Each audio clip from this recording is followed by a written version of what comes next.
آیت مبارکہ ہے آل عمران آیت 93۔ کل الطعام کان حلا لبنی اسرائیل الا ما حرم اسرائیل علی نفسه من قبل ان تنزل التوراۃ قل فأتوا بالتوراۃ فاتلوها ان کنتم صادقین، کہ توریت کے اترنے سے پہلے بنی اسرائیل کے لیے ہر کھانے کی چیز حلال تھی سوائے ان چیزوں کے جنہیں حضرت یعقوب علیہ السلام نے خود اپنے اوپر حرام کر لیا تھا۔ فرما دیں تورات لاؤ اور اسے پڑھو اگر تم سچے ہو۔ واقع کچھ یوں ہے کہ اہل کتاب میں سے ایک گروہ نے جو توریت کو مانتا تھا، انہوں نے حضور سید عالم صلی اللہ علیہ وآلہ وسلم سے کہا کہ آپ اپنے آپ کو ملت ابراہیمی پہ خیال کرتے ہیں، لیکن تضاد یہ ہے کہ آپ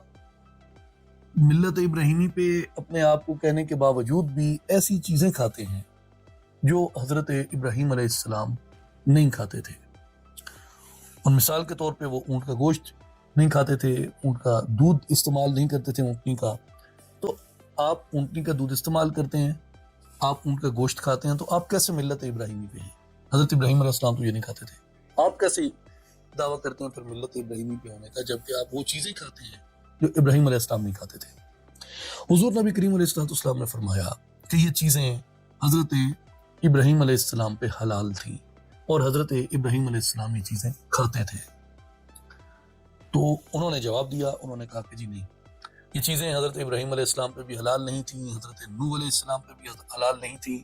اور یہ اسی طرح تسلسل میں ہم تک چلی آئیں، حضرت نوح سے حضرت ابراہیم تک اور حضرت ابراہیم علیہ السلام سے ہم تک، کہ یہ چیزیں یہود میں حرام ہیں اور انبیاء پہ یہ چیزیں حرام ہیں۔ اس لیے اللہ تبارک و تعالیٰ نے قرآن مجید میں یہ حکم اتارا اور یہ اطلاع عطا فرمائی کہ یہ جتنی بھی چیزیں حضور نبی کریم صلی اللہ علیہ وآلہ وسلم تناول فرماتے ہیں، اور ان میں سے یہود جن چیزوں کو ناپسند کرتے ہیں اور نہیں کھاتے، یہ وہ چیزیں ہیں جو حضرت یعقوب علیہ السلام نے کسی وجہ سے، جن میں منت بھی کہی جاتی ہے اور بھی دیگر چیزیں کہی جاتی ہیں، حضرت یعقوب علیہ السلام اس وجہ سے یہ چیزیں نہیں کھاتے تھے، اور حضرت ابراہیم علیہ السلام نے کسی بھی جگہ اپنے اوپر ان چیزوں کو حرام نہیں کیا تھا۔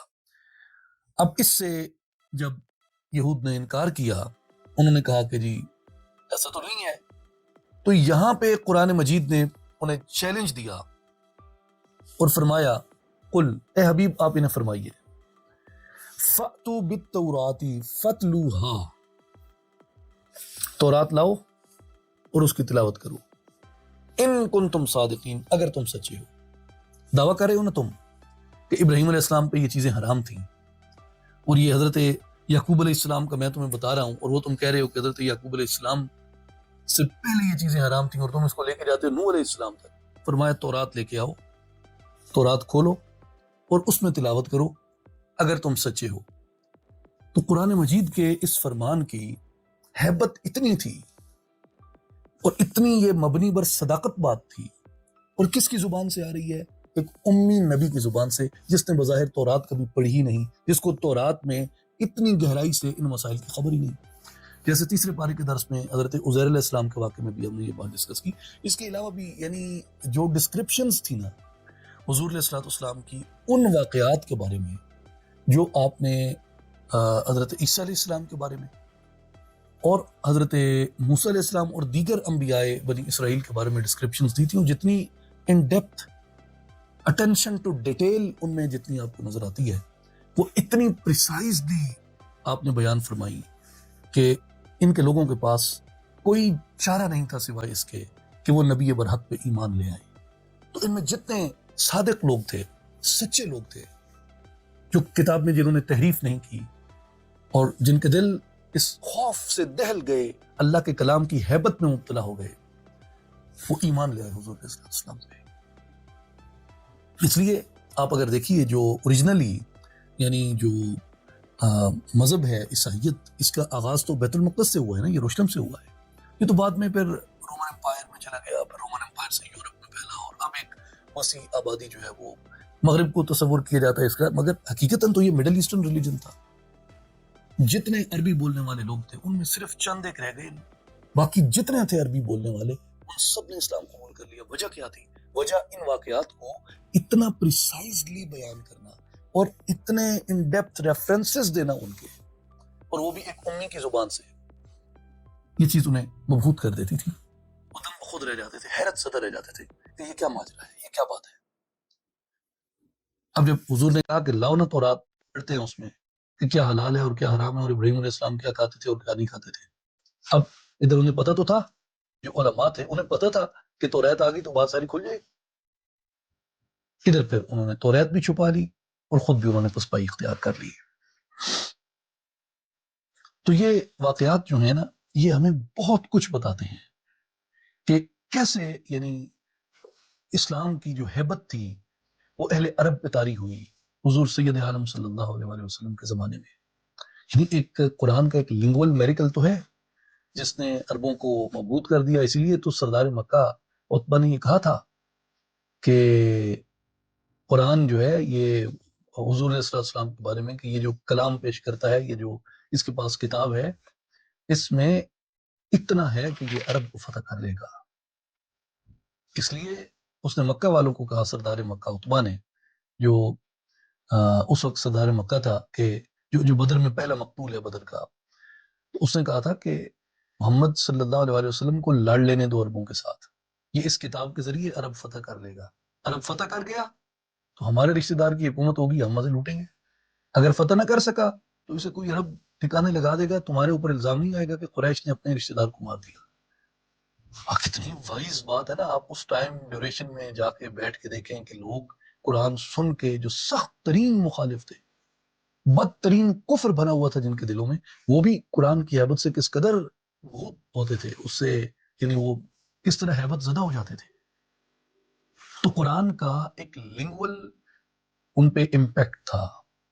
اور دوسرا جو تھا وہ یعنی یہ وہ انبیاء تھے جن سے عرب اہل کتاب واقف تھے، اور ان سب چھوٹے چھوٹے واقعات سے واقف تھے، اور انہیں یہ پتا تھا کہ حضور علیہ الصلوۃ والسلام آپ امی ہیں، یہ نہ انجیل پڑھے ہوئے ہیں، یہ نہ توریت پڑھے ہوئے ہیں۔ بائی دا وے یہ بائبل کہتے ہیں نا، بائبل اس کا لفظ ہے ہی نہیں۔ جو بائبل ہے، بائبل تو کوئی کتاب ہے ہی نہیں، آسمانی کتاب۔ آسمانی کتاب انجیل ہے، ہم انجیل کو مانتے ہیں جو حضرت عیسیٰ علیہ السلام پہ نازل ہوئی تھی۔ بائبل تو بعد میں نام رکھا گیا، اور بائبل پوری بائبل میں بائبل اٹ سیلف نام ہی نہیں ہے۔ پوری بائبل میں اٹ سیلف اس کتاب کا نام بائبل ہے ہی نہیں۔ ہم تورات کو مانتے ہیں جو حضرت موسیٰ علیہ السلام پہ اتری تھی، زبور کو مانتے ہیں جو حضرت داؤد علیہ السلام پہ اتری تھی، انجیل کو مانتے ہیں جو حضرت عیسیٰ علیہ السلام پہ اتری تھی۔ بائبل انجیل نہیں ہے، انجیل ہے جو غیر تحریف شدہ تھی۔ تو بہرحال یہ جو واقعات قرآن مجید جب بیان کرتا ہے نا، حضرت یونس علیہ السلام کا واقعہ، حضرت یوسف علیہ السلام کا واقعہ، حضرت ابراہیم علیہ السلام کے واقعات کو، حضرت یعقوب علیہ السلام کی کیفیات کو، حضرت یوسف علیہ السلام کی کیفیات کو، حضرت موسیٰ و حضرت خضر کے واقعے کو، جس طریقے سے قرآن نے اور جن تفصیلات کے ساتھ انہیں بیان کیا، دریا کے دو حصوں میں تقسیم ہونے کا جو وقت، یہ اتنی پریسائزڈ ایک انفارمیشن تھی ان کے لیے، اتنی شاندار ڈسکرپشنز تھی کہ وہ یہ سوچتے تھے کہ اس نبی کے پاس یہ باتیں کہاں سے آتی ہیں۔ اس لیے قرآن کا جو زبانی اثر تھا ان کے اوپر، یعنی لسانی اثر تھا ان کے اوپر، اور دوسرا ان معلومات کا جو اثر تھا، اس نے عرب کو تبدیل کر دیا، اور اہل کتاب جو ہیں وہ ان باتوں کو ٹھکرا نہیں سکتے تھے، جھٹلا نہیں سکتے تھے۔ اسی لیے قرآن مجید میں بار بار اس بات کا ذکر آتا ہے، اور یہ حضور نبی کریم صلی اللہ علیہ وسلم کی صداقت کی نشانی تھی، سچا ہونے کی نشانی تھی، اور یہ نشانی تھی کہ جو یہ